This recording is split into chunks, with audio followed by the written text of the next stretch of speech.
안녕하십니까, 후석진입니다. 아, 굉장히 이번에 또 제가 재밌는 주제를 갖고 왔습니다. 제가 사실 생각보다 많이 다뤘던 주제인데, 이번에 또 이제 저랑 같이 하게 되신 이제 파이님이라는 분이 계세요. 이분과 같이 이제 어떤 내용들을 좀 다뤘냐면, 실질적으로 뭐 이제 저는 사실 조금 알고 있는 내용이다 보니까, 어, 우리 또 이제 파인이, 예, 우리 파인이라는 분이, 저희 이제 제 새로운 이제 파트너신데, 예, 이분께서 이제 내용을 정리를 해주셨어요. 그리고 안에 이제 코드 들어가는 부분만 제가 조금 이제 수정을 받고, 그렇게 해서 여러분들에게 노출되게 되었습니다. ODP라고 해가지고 이제 데이터 분석을 조금 더 최적화해서 예, 분석하는 프로그램입니다. 어, 제가 좀 자주 다뤘던 내용이긴 해요. 이 상관 분석. 이 상관 분석을 가지고 이번에는 아예 그 검정까지 다 해가지고 데이터를 뽑아내는 걸로 아예 그냥 클래스를 만들어 버렸습니다. 그래서 제가 이렇게 설명을 간단하게 드리고 리뷰 드리고 이걸 또 이제 어떻게 쓰겠다라는 거 말씀드리고 여러분들께서 여러분들의 파이썬 코드 안에서 바로 이 클래스를 이 라이브러리를 바로 꺼내서 쓰실 수 있습니다. 이것까지 제가 같이 다룰게요. 상권 분석 쭉 읽을게요. 변수들 간의 연관성을 파악하기 위한 기법, 예를 들어 광고비와 구매 전환 수, 직원 수와 끊어야죠. 광고비와 구매 전환 수, 직원 수와 구매 전환 수 간의 상관관계를 파악하고 아직 사용하고 있습니다. 수 간의 상관관계를 파악하고 어떤 변수가 더 강한지 분석하는 것이다. 상관 분석은 공분산을 분석하는 것으로 계산한다. 공분산이란 동시에 두 개의 변수값들이 갖는 관측치들의 각 변수의 평균으로부터 얼마나 3포 흩뿌려져 있는지 나타내는 지표입니다. 다만 공분산만으로 정확한 상관 분석이 어렵다. 이유는 각 변수 리스트의 값 크기. 예를 들어 우리가 흔히 말하는 뭐 구매 건수라고 하면은 보통 하나에서 10, 1에서 10 안으로 돌죠. 구매 금액이라고 하면 수천, 수십, 수천, 수억, 수십억 이 안에서 다 돌기 때문에 이런 거 말씀드리는 거예요. 값 크기에 따라 영향을 받기 때문에 표준편차로 나눠 값을 표준화한 것이고 표준화, 우리 흔히 뭐 루트 씌우는 거 막 이런 것들 있잖아요. 값 작게 만드는 거 그것이 상관계수이다. 발음이 안 되네요. 발음이 안 됐고, 자 잠깐만요.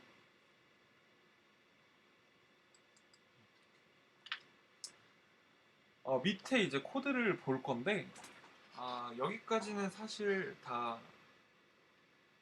동일하죠. 라이브러리 풀고 데이터 프레임 빼고 그다음에 이제 함수 만들고 상관 분석 함수 하나 만들었거든요. 그래서 이 데이터 프레임에 두 개의 원하는 라벨 값을 집어넣고 직접 계산을 해주는 거예요. 물론 있겠죠. 물론 별도의 다른 라이브러리들이 있을 거예요. 있지만 넣어준 거예요. 야, 요거는 이제 x 공분산, y 공분산, x, y 곱한 공분산 이렇게 해서 세 가지로 만들었고 각각의 값들이 그럼 여기 충전이 여기 각각의 값에 들어가겠죠? 계산된 값이. 그래서 라벨 1의 값, 그 다음에 라벨 1의 값하고 평균 값 해가지고 제곱 똑같이 라벨 2 값에 빼줬죠. 평균 값을 그리고 이제 제곱 해줬죠. 자, 그리고 요거는 이제 사실상 두 개를 곱했죠. 곱했는데 제곱만 안 들어가죠. 그렇게 해서 아주 간단하게 상관 계수를 뽑았습니다.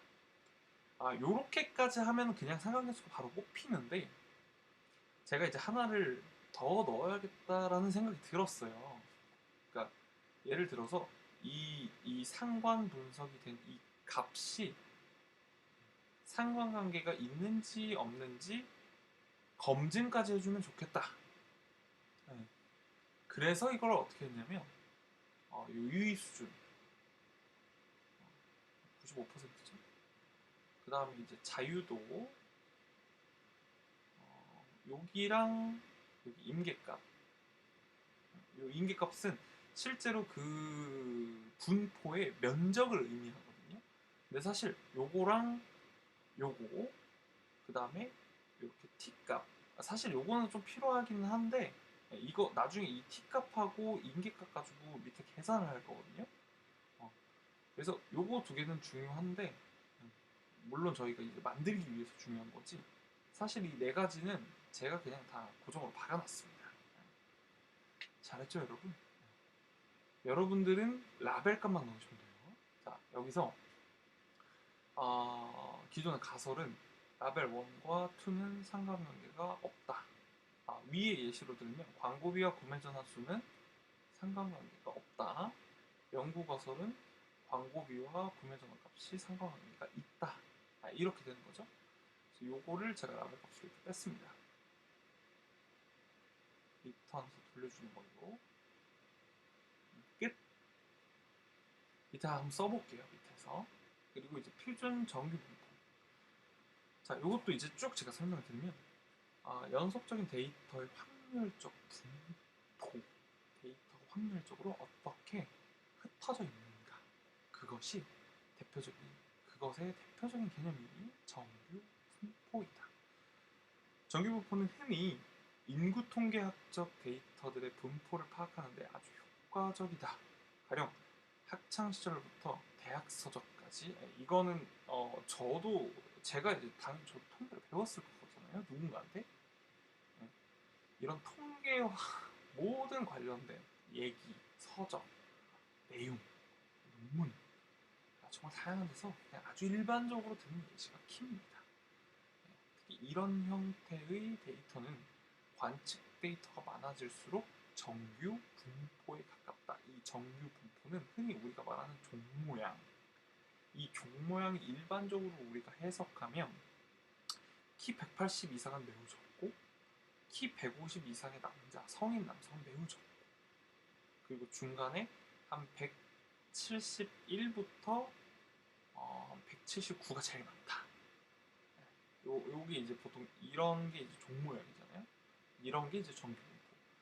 우리는 흔히 이런 정규 분포를 통해 일반적이다라는 표현이 올바른지 판단할 수 있다. 그러니까 키는 정규 분포의 대표적인 예시이므로 말도 안 되는 일이 벌어지지 않는 이상 키는 일반적이다 라고 할 수 있죠. 지금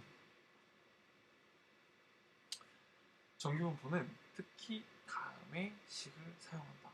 저도 복잡해요.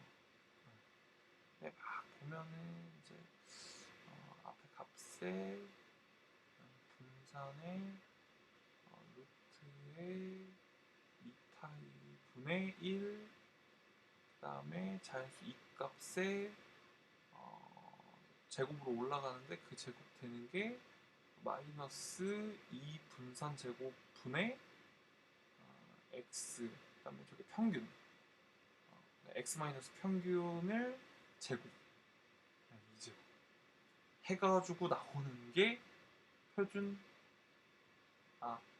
나오는 게 정규 분포고요.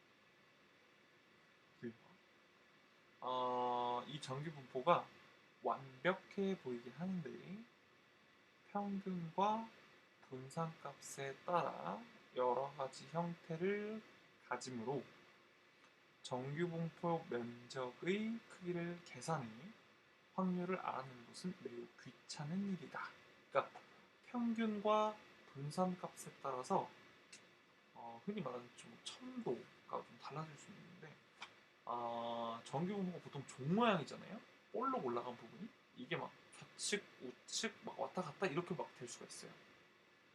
그러니까 분산과 평균값에 따라 영향을 너무 많이 받으니까 이걸 표준화해서 우리보다 이제 월등한 통계 신들, 통계 지식들 만드신 분들, 정립하신 분들 이런 분들께서는 표준화된 값을 통해서 표준 정규분포를 계산하게 되었다. 이렇게 되어 있어요. 그리고 이 P값, P값은 이제 저희가 위에도 이제 썼었던 어떤 신뢰 수준의 단계인 거죠. 그 신뢰 값의 척도 범위. 그래서 이렇게 쭉 값이 있고 90%, 95%, 99%, 99.5%, 99.9% 이렇게 해가지고 각 값별로 이 분산값에 얼마의 값이 계산이 되어야 되는지가 나와 있어요. 분산 값에 이 범위 이 신뢰 수준에 따라서 값이 분산값이 어떻게 정리가 돼야 되는지 일종의 가이드라인이 나온 거죠. 이 가이드라인은 바뀔 수 없습니다. 일단 표준 정규 분포 도표 요 표에 의하면은 정확하게 이제 사라질 수가 없다는 점. 이게 무슨 말인지 모르겠네요.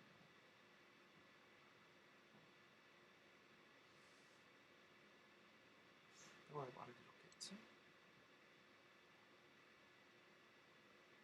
어쨌든 저 퍼센테이지에 따라서 우리가 이제 원하고자 하는 그 이제 신뢰 수준에 따라서 분산의 값과 결합되는 값이 범위의 값이 1.28, 1.64, 1.95, 2.57, 2.80, 3.29 이렇게 된다라는 것을 알고 계시면 될 것 같습니다. 네, 그래서 제가 이제 Z스코어 포뮬러라고 이 표준적인 분포를 이제 Z스코어 표준화됐기 때문에 이거를 이제 Z스코어라고 이제 명을 하고 요 식을 이제 제가 만든 건데 요 함수를 이제 제가 이제 만든 건데 똑같이 이제 함수와 라벨값 그리고 제가 원하는 신뢰 수준 컴피던스였나요? 네. 요 세 가지를 이제 받는 거예요. 웨이브함수로. 그래서 이 세 가지를 받아서 데이터 프레임을 만들죠 밑에. 그리고 제가 딕셔너리를 하나 만들었어요. 각 퍼센테이지별로 정해진 값들, 이 유의 수준의 이 신뢰 수준의 값들을 요 안에다가 넣었고요.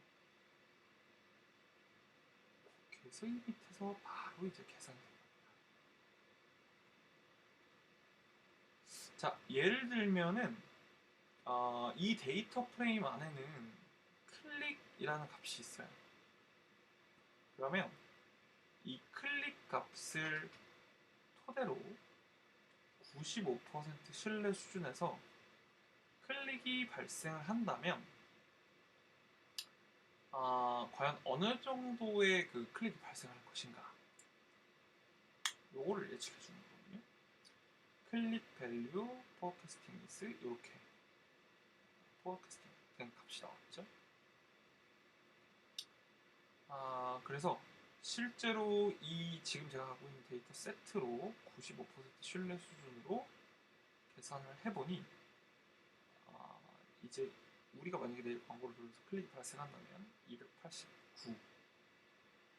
289.6회에서 마이너스 200회 이건 사실상 0이죠. 0. 네. 0부터 289 올리면 290회까지 클릭이 발생할 수 있습니다.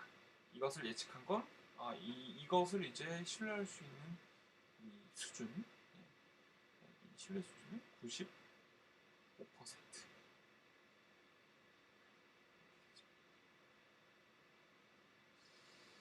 자, 그리고 이 내용들을 제가 만들었습니다.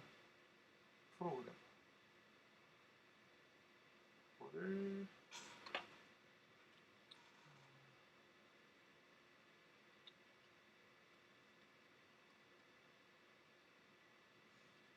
이 내용이 보이실지 모르겠네요. 보이시는구나. 자, 이 내용이 제가 일단 예, 만들다가 만들었는데 비교적 최근에 올렸습니다. 이 프로그램을 이제 직접 이제 설치를 하시게 되면 이런 설치 과정을 거친 후에 이런 식으로 임포트를 하시는 거예요. 이 get underbar odp 라는 클래스를 이제 가지고 와가지고 이 클래스 안에서 메서드를 사용하고 각 매개 변수별로 필요한 값들을 넣어주게 되는 거거든요. 지금 제가 이게 상관분석 분석했잖아요. 상관관계 분석했죠. 클릭과 펄치스 요거 두 개의 상관관계를 봤어요. 84% 이렇게 나오게 됩니다. 그래서 제가 사실 조금 다뤘던 내용들을 저도 이제 어쨌든 이제 새로운 파트너와 같이 하게 되면서 물론 이제 제가 몰랐던 부분들도 다시 좀 익혔고 몰랐던 부분들을 채워 넣으면서 아예 별도의 라이브러리를 만들어서 또 이제 저도 제가 쓰다 보니까 굉장히 이제 유용하더라고요. 즐거웠고요. 행복한 시간이었습니다. 자, 이 내용들을 이제 한번 확인해 주시고 아마 이 영상을 통해서 제가 이제 누차 말씀드리지만 아마 많은 이런 저와 비슷한 얘기들을 하시는 분들과 저는 사고방식이 많이 다릅니다. 우리는 항상 빠른 실무와 해석 그리고 고객의 입장에서 생각을 하고 분석하고 마케팅해야 되기 때문에 이 내용들을 모두 알면 너무 좋지만 여러분들께서는 빠르게 이 라이브러리를 활용을 해서 만들어 보시면 좋을 것 같습니다. 상관 분석을 빠르게 해보시면 좋을 것 같아요. 여기까지